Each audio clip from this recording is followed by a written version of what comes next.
Parcel এসছে শাড়ি। চলো দেখি কি শাড়ি।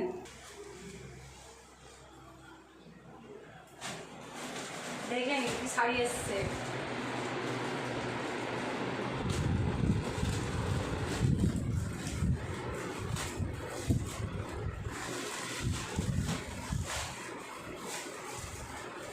দুটো শাড়ি,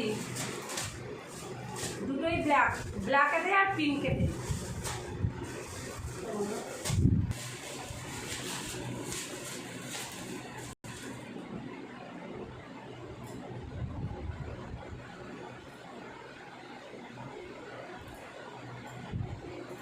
দেখো কি সুন্দর দেখতে লাগে। ব্ল্যাকটা আমার খুব পছন্দের। তোমরা কমেন্টে জানিও কেমন হয়েছে শাড়িটা। দুটো নিয়েছি, মানে কোনটা মানে দুটোই একই কালার, যেটা মানে যদি একই দুটো হয় তাহলে যে কোনো একটা নেবো। তাহলে খুব কম বাজেটে ভালো শাড়িটা দেখতে শাড়িটা।